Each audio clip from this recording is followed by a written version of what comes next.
শুভ সকাল সবাই কেমন আছেন? আমি কিন্তু খুব ভালোই আছি। জগদ্ধাত্রী পুজো শেষ, একদিন একটু রেস্ট, তারপর আবার রাত শুরু। আর গতকালকে তো খুব সুন্দর ঘুমিয়েছি, কারণ এইবার আজকের জন্য তৈরি হলাম। আর ইনি খুব তাড়াতাড়ি করে এসছেন, স্কুল আছে আজকে, গতকালকে থেকে স্কুল খুলেছে, তো স্কুলে যায়নি, আজকে থেকে আছে। আর ওর বাবাও একটু টুকটাক বাজারগুলো দিয়ে গেল, আর একটু ফোনে কার সাথে কথা বলছিল, যাই হোক। আর আমার বাজার চলে এসছে, আজকে একদম সাদা মাঠা রান্না হবে। আর দেখেছেন, ইনি এখনও খাওয়া শেষ করতে পারেননি। আমি সকালবেলা ঘুম থেকে উঠে আগে ভাত আর আলু ভাজা করে দিয়েছি, তারপরে টুকটাক রান্না বান্না থাকে যেমন থাকে। আজকে মাছ এনেছিল, মাছের ডিমও এনেছিল, আর সেগুলো করে মোটামুটিভাবে কয়টা কাছাকাছি ছিল, ওগুলো আমি ইজিতে ধুই যেগুলো, সেগুলো আমি আর টুকুর কাছে দিই না। আর রান্না করে আজকে একটু ঠাকুর দেখতে যাব, বেশি না, একটা কি দুটো। আর মাছটা করেছিলাম বলতে পোস্ত, পেঁয়াজ আর কাঁচা লঙ্কা ভালো করে পেস্ট করে সেটা কষিয়ে তারপরে মাছ ভাজা দিয়ে করে নিয়েছিলাম। আর ইনি ততক্ষণে তৈরি হয়ে গেলেন, স্কুলে যাবেন, আর ও স্কুলের জন্য রেডি হলো। আর আমি এদিকে গতকালকে আটা মাখা ছিল বলে আমি দুটো পরোটা ভেজে নিলাম, কারণ মাছ হলে না আমি আর খেতে পারি না কিছু, মাছ খাই না তো। আর এদিকে টুকটাক অনেক কাজ আছে আজকে, মানে এ কয়দিনে অনেক কিছু জড়ো হয়েছে, আমার ঘরের অবস্থা ভীষণ খারাপ, জামা কাপড় অগোছালো তো থাকবে। যাই হোক, পেস্টটা এদিকে করে নিলাম, পেস্ট করে একটু মশলাটা আগে কষিয়ে নিলাম, কারণ আমি তো মাছ খাই না, তাই এই মশলাটা আমি কষিয়ে এটা দিয়ে আমার ভালো লাগে খেতে।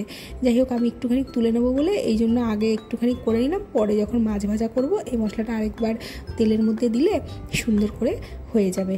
আর সেটাই করলাম আজকে, দুটো ভাজা আর মাছটাই করেছিলাম, কারণ সবাই একটু পুজো টুজোর কালে সবাই একটু বাইরে এদিক ওদিক খাওয়া দাওয়া হয়েই যায়, যতই ভাবি হবে না ঠিক হয়েই যায়।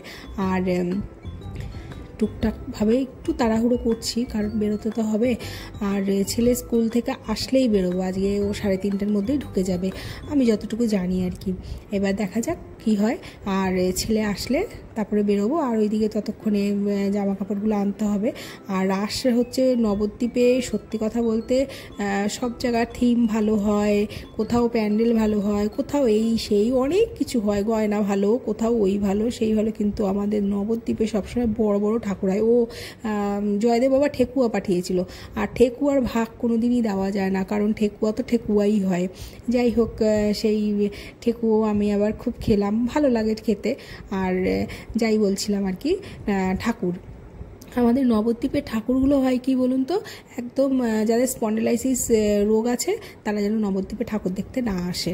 আর যাদের ধরুন একটুখানি কিছু নেই, ঘাড়ে টাড়ে কোনো ব্যথা, সে ঠাকুর দেখতে আসবেন, দেখবেন শুধু নবদ্বীপের ঠাকুর কাকে বলে। এটা হচ্ছে রাস, আর আমাদের নবদ্বীপের 33 কোটি ভগবানেরই রাস হয়, দুটো একটা ঠাকুরের নয়। যাই হোক, টুকটাকভাবে এটা করে ঘুরলাম, ঘুরে ওই আর কি যা হয় মোটামুটিভাবে ঘুরে আমরা আস্তে ধীরে বাড়িতে যাব।